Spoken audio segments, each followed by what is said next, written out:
We did the last notes and code documents. Okay, so if you go into Google Classroom, so follow along as I go. I go, you go. Yep, so go ahead and log in now. A couple things while you are signing in. On Thursday, you will go into a testing room for first period. So you'll go to normal homeroom, and then you'll be assigned a testing room. Some of you will be testing in like a small group setting, and I'm not sure what those classes, probably be maybe with Mr. Rule or Mrs. Johnson, or I don't know, they might pull somebody random. I don't have those, but the other testing rooms should be posted in your hallway probably tomorrow, and I'll double check in class to make sure you all know where you're going tomorrow for the testing. They told you? Okay. Gotcha. Okay, so you guys should all be set with that. Or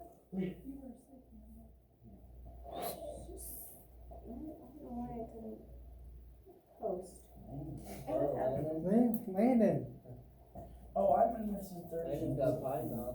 Yes, he does. Landon, you come out now. Sometimes when I do the schedule thing, it doesn't post when I want. Schedule. I don't know, it should have already posted. There we go. Okay. Yes. Chill out. Oh, or not. Can't find it. It's like, nope. Yeah, keep pushing my buttons. Not like that. Telling you to wait a minute. I know. Okay, there we go. It's So posted. you should, it's posted? Yeah. All right, You guys gotta refresh. yep, refresh your screen. Two. So, here, listen. I'm gonna be giving you like a lot of like step-by-step directions to get you on to the right test that I want you to look at. So make sure you're really watching. Stop me if you are behind a step or you lost track of where we are. Yes. After we load the pay for us, Yes, No. Very quickly. I can look at it all then. Okay. That's it, thank you, ma'am. So, you're gonna go to the link under today's absent information. This is gonna be the options like that you can go to. If you go obviously to practice tests,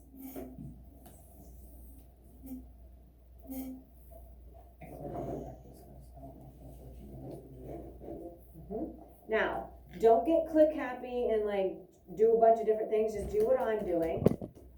All you have to do is actually hit sign in. You don't need to do anything up here. Okay, so just hit sign in. Hey, where did we go at first? The practice test. Yep, practice test. Oh, alright, found it. And then it takes you where you just hit sign in. It won't let you do anything unless you select the grade. So obviously you're gonna pick grade 8. Grade, first grade, got it. Had a grade, holy moly. Whoa. First grade only has 4 tests. That's not fair. That is They're fair. first graders. Still, that should. Okay. Oh my God. Well, here's the thing. Is We got to everybody look on at the second screen that box. looks like this? Yes. Yeah. Okay. You're gonna go down to the science, and you're gonna go over here to this one on the right, the spring SPR 21. So this is last year's test. So this is the test that the freshmen this year took as 8th graders, right? So you're gonna click this one, spring 21, on the top right of the green. Then just stop when you're at this screen. Let me know if you, everybody doing okay?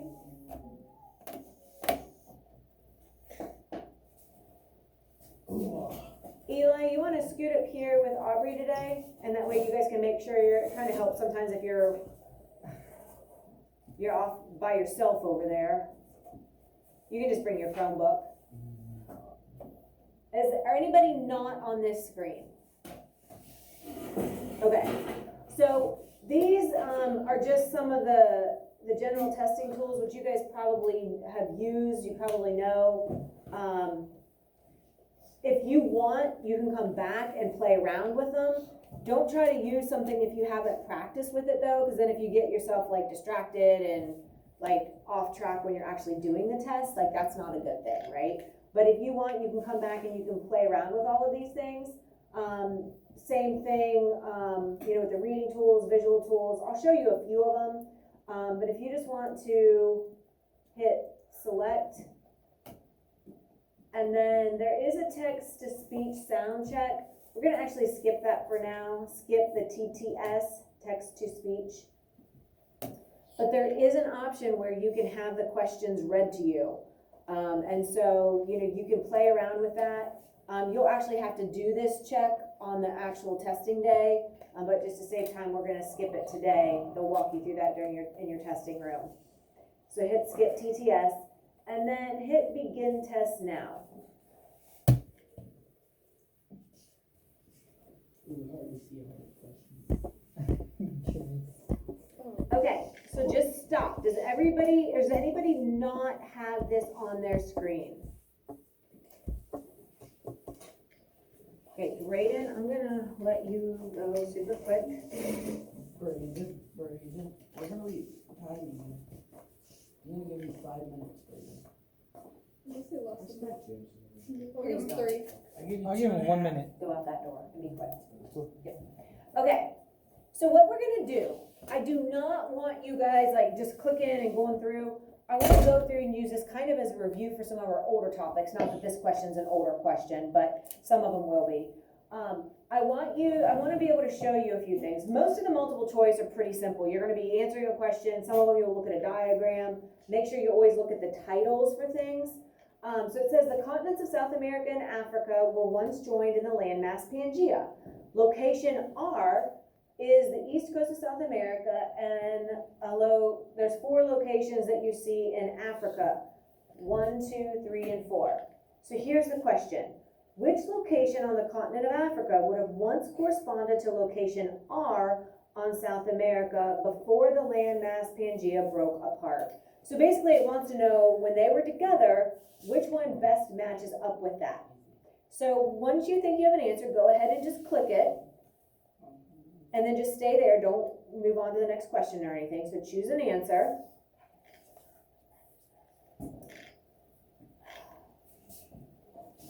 There's like 17, I think.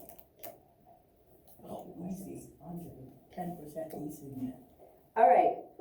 Anybody like location A when they come together? Anybody like location 2? Anybody like location 3? Anybody like location 4?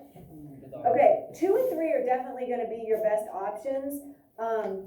The best answer is actually location 3, where they would kind of fit. 2 is really close, so you know you're right there in the ballpark.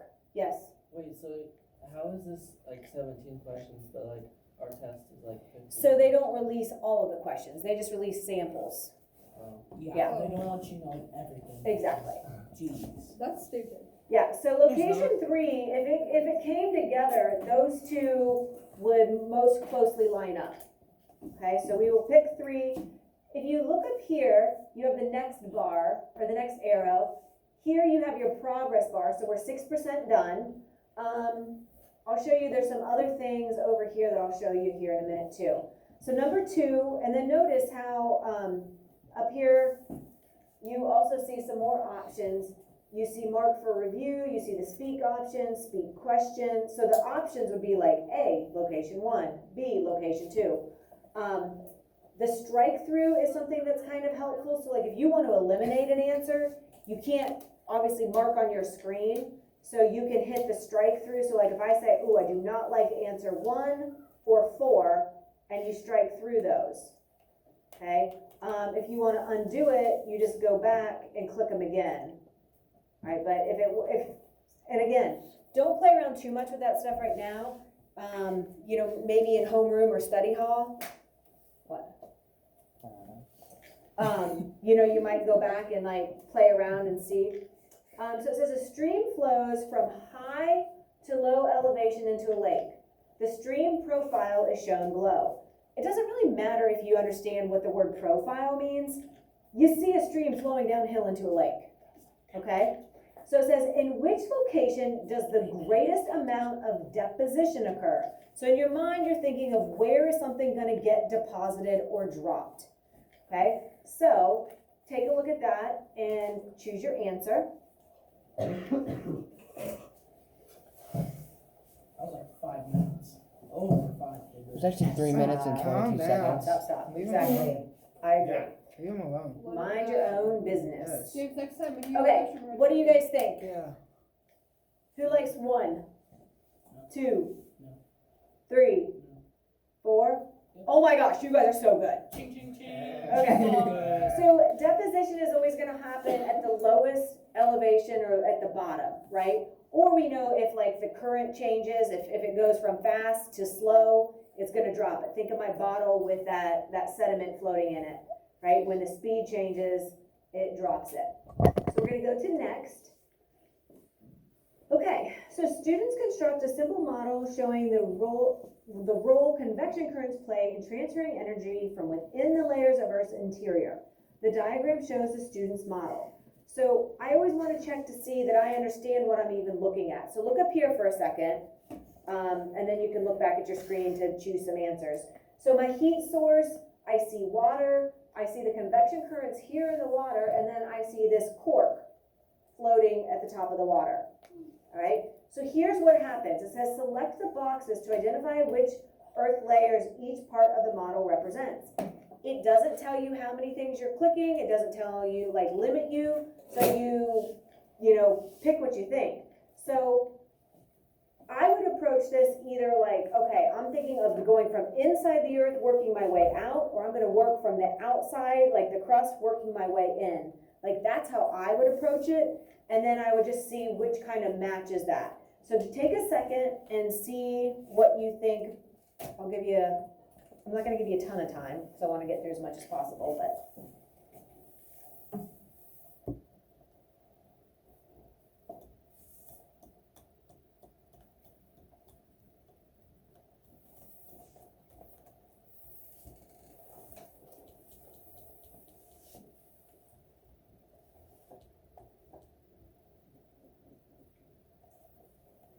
Okay, so let's take a look. Where, out of these three, where are you going to find the heat source of the Earth, the internal heat source of our Earth? Braden? The core. Okay, we know that that is the absolute hottest, because remember, as you go down, density increases, as you go down, pressure increases, as you go down, temperature increases. So at the core is going to be your greatest temperature, right? So you should have that one. That's where I would start. I would start with the core. And then, okay, if I'm thinking of the layers, where am I going to have my convection currents? What is that going to match up with, do you think? The metal, whatever everything's called. Mental. Oh, the mantle, yep. Looking at our mantle. So we're saying that, and look, did it even say a asthenosphere? No, it was even more general and just said the mantle. And then what's the cork, do you think, going to represent? Okay, so sometimes these problems look a little intimidating. Is that really a very hard question, though? No, that's easy. You guys know this stuff, right? It's easy if you like look at it and be like, okay, what do I know? Oh, the heat's gonna be in the middle, and then it's gonna affect the mantle, and then that's where the convection currents are, and then the plates are resting on top of that, right? So if you kind of use that logic, it helps. Okay, number 4. It says scientists study pesticide resistance in an insect population over several generations. Individuals in the population with different resistance levels are symbolized in the dot chart. So low is like white, middle is gray, high resistance is black, okay? Here's the thing that's nice about what they do. They usually give you a part A and a part B. Make sure you do all of part A, make sure you do all of part B. Then these little bullet points down here usually are helpful information, right? So it says you may use each dot more than once. There may be more than one correct answer. You may not need to use all of the dots. So it gives you a lot of helpful information in that. It didn't used to do that. So that is one thing that they've done that's a little bit friendlier. So if this is the parent population and then this is a final population or like offspring, it wants to know Well, it says for A, you're gonna select 2 individual dots in the parent population that are gonna be most likely to survive when exposed to the pesticide. So what color are you gonna have to pick for them to be able to survive? You have to pick the two black ones. Could be this one and this one, could be this one and this one, it doesn't matter. That's why it says you could have more than one right answer. Okay, but they have to be 2 black parents to show that you understand that they're gonna resist naturally that pesticide that's trying to kill them. And then it says, place at least 10 individuals or dots into the final population to show the population after exposure to the pesticides for several generations. How do you select that? So over here, usually there's gonna be a box on the left with options, all right? So here's your 3 options. So part A went with this. Part B, you're gonna have to use these dots, okay? If you want to delete something, hit the delete button up here, and then it makes an X and you click it, and it basically like shoots it, gets rid of it.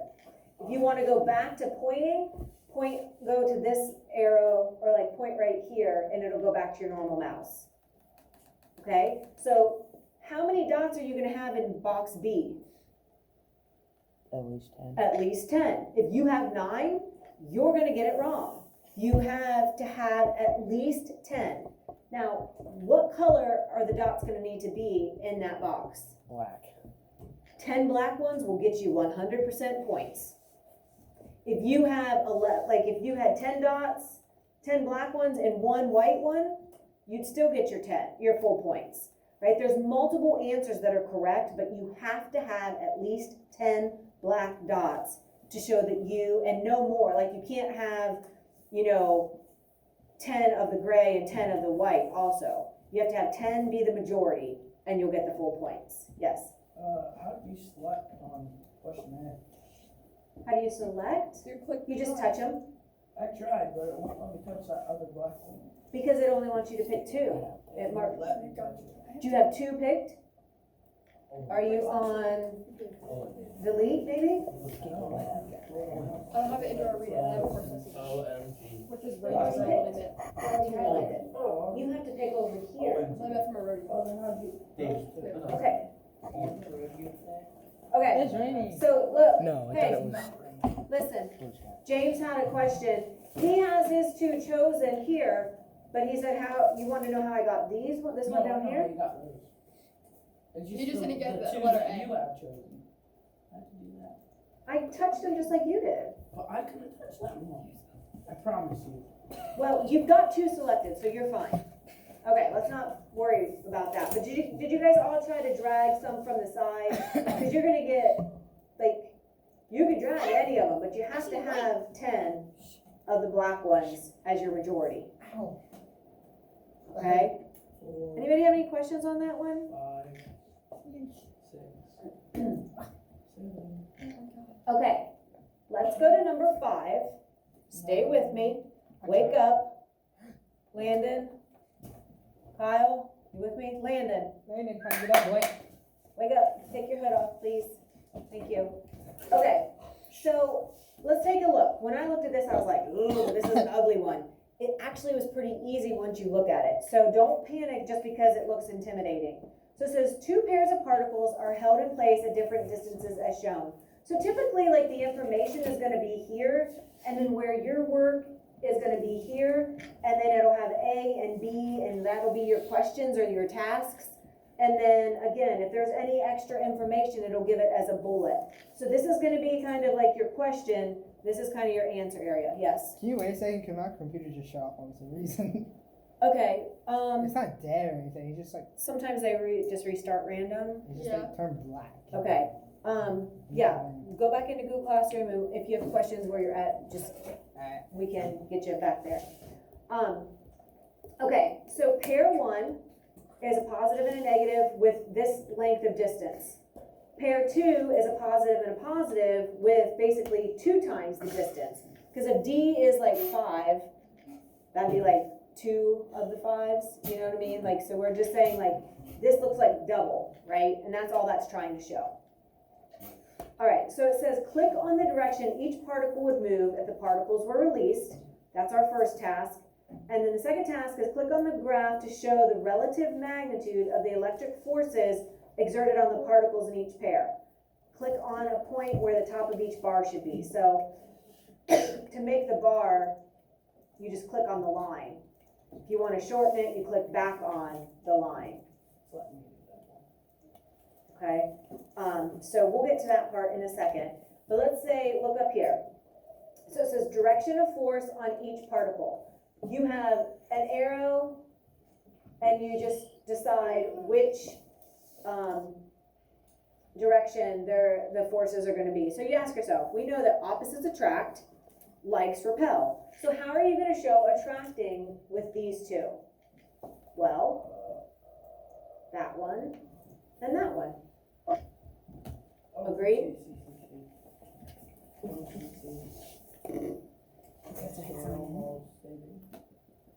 I can speak some Spanish now and then, but it's pretty. Do not You have to tend to it. Grade 8. 1, 2, 3. Okay, hey, let's focus on this. Like, you guys came in panicked because we have a test in 2 days, and now you're just talking Spanish in the middle. So try to do pair 2. What's that gonna look like? It's gonna be a good old X and X.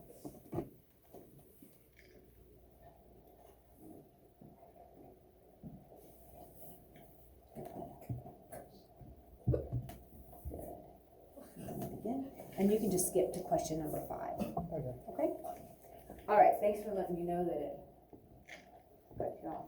All right, so what are 2 like charges gonna do? Are they gonna come together or are they gonna push apart? Push apart. Okay, so let's pick away. That would give you full points for part A. Okay? Now, part B.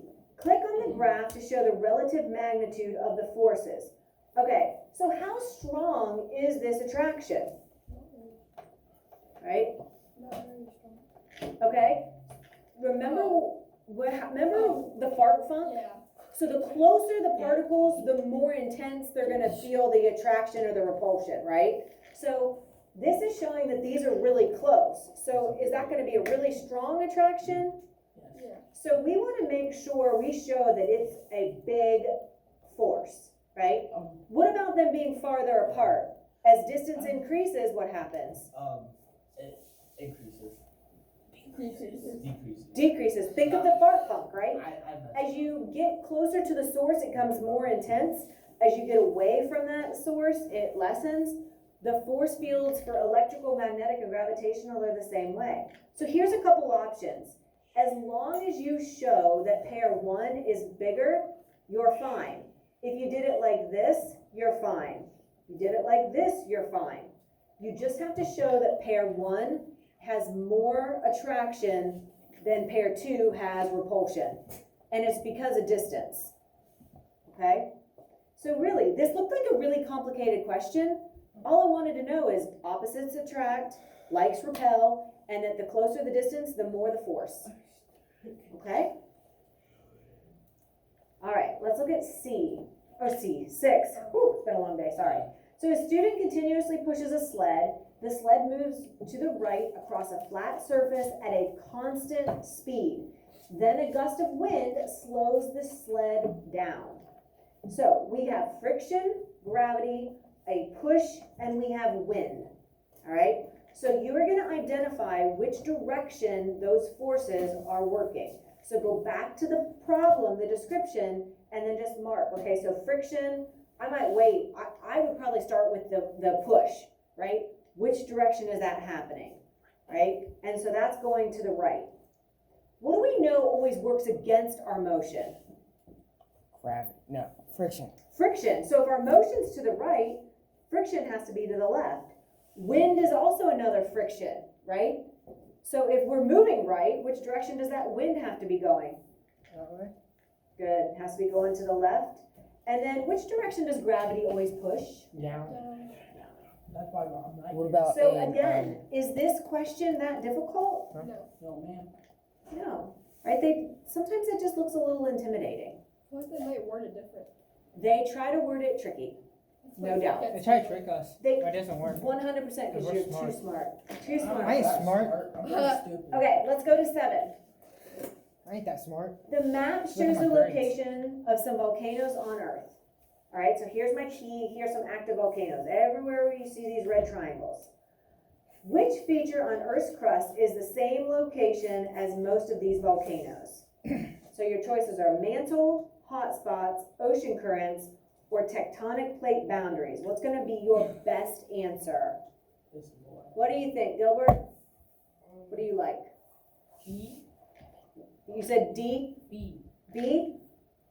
Okay, possibly hotspots. That's one of my answers I like. And what's another one I like, do you think? A.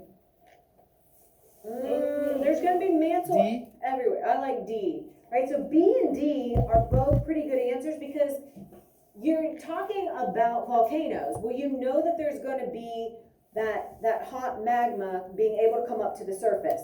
So hotspots and tectonic activity. How are you going to narrow it down? Which one's right? Because hotspots like the Hawaiian Islands do form volcanoes. D. Why do you like D? Because I like it too. Why do you like it better than C? Because those are two both pretty good answers, but only one is best. You're right. It is D. You want some help with that? Yeah. Okay, explain it, David. What do you think? Because hotspots form on tectonic plate boundaries. They are, well, they can, right? Do you see, like, there are a few that are kind of random, but look at this pattern, right? You see, this is kind of like that ring of fire that we talked about, right? And so it's going to happen more consistently at those plate boundaries. Hotspots are a little bit more random, and you see a few of those, but most of that action is going to happen at a plate boundary. Okay? So usually there'll be two that are pretty close. So that's why you want to make sure you read all the options, because if you were just looking at one and you're like, ooh, hot spots, yeah, we talked about those. We know that that's where volcanoes can happen, like the Hawaiian Islands. You might just click that and you might miss the better answer, which is why, like on the Kahoots, I'll do that and you guys get mad at me. But that's why, because I want you to read all the choices and pick the best absolute answer, because they do this a lot on these tests.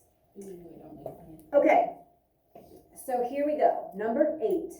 It says, in cattle, the absence of horns, capital N, is dominant, which is why it's capital, and the presence of horns is recessive, or little n.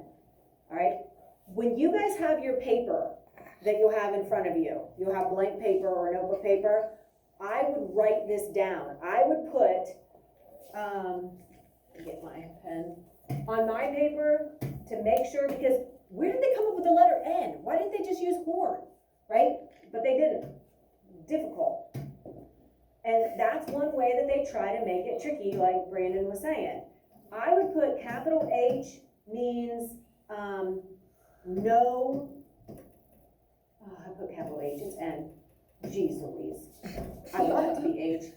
Long N day. is no horns. I would want that really visual right in front of my face as I'm answering this question. Obviously, we know dominant is capital and lowercase is recessive, but writing it like this will help you not mix it up, because that's tricky. Usually, the dominant is when you have something, and here it's kind of the reverse. They picked a tricky trait, right, just to try to mix you up. Not to see what you really know, but to see what they can try to trick you on. And it's sneaky of them, but it's pretty common that they do Too that. smart to get it right. Yeah. So we're going to place the allele labels. So here's our alleles for the parents and the offspring in the Punnett square to show what is a possibility for parents without horns to produce offspring with horns. So we want parents without horns. So you're going to have at least one of these dominant letters, and you want to have a possible outcome of offspring with horns. So you're going to have to set this up. Oh, I need to go back to my pointer. And this is what I would do on the paper. I just took my pen off. You can do this on your notebook paper before you even put it in if you want, if it makes it easier for you to write it. So if I'm like, okay, I know if they have to have no horns, that means I have to have at least one capital letter. But I'm trying to get offspring that have horns. So if that's what I'm trying to do, then I need to make sure that my parents at least are carriers or have that possibility of passing on passing on the horns. Okay? So if you set it up and then try it, be like, yep, big N, big N, big N, little N, big little,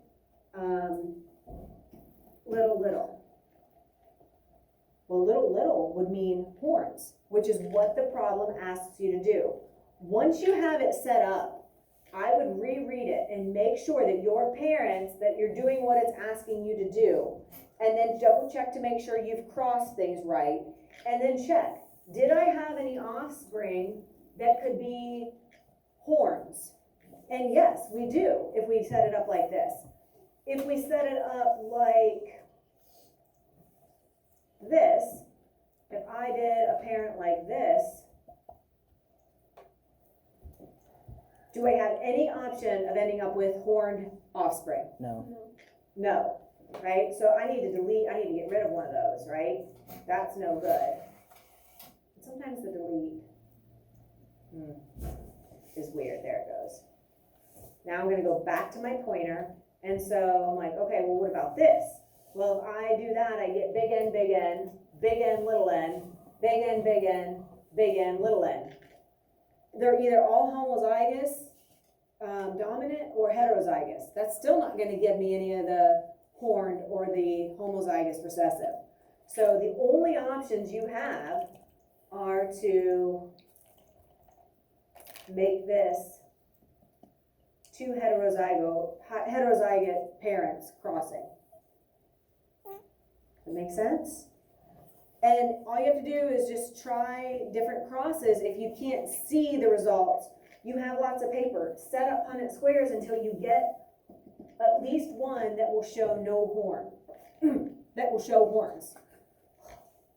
They try to trick you. I know. Try to be tricky. Okay. And let's go to our next one. The following question has two parts. First, answer part A, then part B. Okay? Two satellite images show the changes over time in an area. So we're looking here. As a river flows into a body of water, the location of a specific change is marked by an arrow. So I want you to look right here. So you have a river flowing into a large body of water. Select two constructive geological processes that cause the change marked. Remember, constructive means to build up. So where's that? We're looking for sediment being built up. What can cause that? What's one of them, Malin? You put your hand up real quick. Delta. Yeah, you're gonna form that. This is a delta that's forming. Okay, what else, James? Sedimentation. All right, that sedimentation, these have to do with earthquakes, right? That doesn't have anything to do with building up anything, right? So those two you can kind of eliminate. Sedimentation, they should have said deposition, right? That's the process.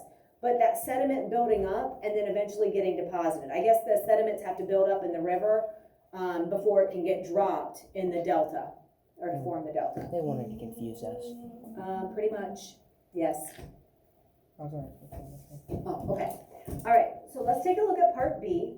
So it says, which graph supports the response in A by correctly comparing the average water velocity is just another name for speed. So the average speed of the water as it flows from the river to the large body of water. So think about the flow of water in a river and then what happens as it reaches that big body of water. So which one is going to best show that? So we have speed or velocity here, and then we have our river or our body of water. Marcus, what do you think? Oh, I thought you were answering. No. Brandon, what do you think? A. All right. So you think that they have the same speeds as the river and you weren't here when we talked about this part. So you were just guessing, which is fine, right? James? Why do you like B? Because the river is narrower, and it has a faster stream, and when it hits the body of water, it slows down. Okay, remember when we talked about water flowing through a hose and how it seems like it's going really fast? Then you put it in the bucket or in the pool, and it's like the water slows way down, right? It has all that space to spread out. It's not confined to that channel or that narrow river or stream or hose that's keeping it contained and seeming like the water's going really fast. So all this is wanting is you to recognize that the river water is faster. That's all it wants. It has this whole confusing thing just for that very simple idea, okay? And if you think about it, like when I had my big sediment bottle, and it was just sitting still, right? All of the sediment was at the bottom, like it's not doing anything. It's been sitting there since I shook it up last, right? So if I shake it up, I provide that energy and have that speed where all that sediment gets mixed up, and as soon as I stop, the big stuff goes to the bottom, and then remember, it takes longer for that finer stuff to settle or deposit. But it all comes down to the speed of that water. As soon as the speed drops, whether it's wind or whether it's water, it's going to drop whatever it's carrying as the speed decreases. Okay. Let's skip. Well, we can look at it. So the diagram shows a top view of the plate boundaries between two tectonic plates. A rift valley is forming between the plates. Okay? And so basically it says the star represents a location and the triangle represents another. It wants you to click on, as time goes by, where are the shapes going to be? Are they going to fit here, here, here, here, here, here, here, here, right? So a rift valley, think divergent plate boundary, right? Because it's opening up. There's no mantle there to fill it in. It's just getting pulled apart. So what's going to show that best is if the star eventually would be here and the triangle would be there, because the plates are moving and it's going to take up those locations. They started here and you see them here now. So it's just wanting you to show that divergent boundaries are pulling apart. Let's skip that for now. In the diagram shown, the shaded region represents a part of a field around a negatively charged particle. 4 positions in this region are named. To which numbered positions should a positively charged particle be placed in order to maximize the strength of the electric force between the particles? So here's the negative. Where are we going to put the positive for it to be the biggest? Think of the fart funk. What do you think, David? 4. Do you like 4? All right. This is the closest. No, 3 is. Yeah, let's 3. Following the closest logic, 3 is the closest. Oh, I thought it was 3. I thought that one was on 3. Oh, no, that's 3. So good, just make sure you don't rush too much. They tricked me. I think maybe they just tricked you on that one. Yeah, I don't think anyone. Okay. All right, the geologic column shows 4 layers of sedimentary rocks that contain fossils. The rock layers are exposed in a single location and have not been disturbed. So we're thinking of the law of superposition, right? The layers, oldest is at the bottom, youngest is at the top. Okay, so, I want to make sure that I can see all of my items here. It says enter numbers 1 through 4 in the table to indicate the order in which the ancient environments occurred based on the fossils preserved in each of those layers. Label the oldest ancient environment number 1. What would the environment match if a shark was living there? Ocean. So that's going to be your oldest. We'll pick up there tomorrow. See you guys. Have a fantastic Tuesday.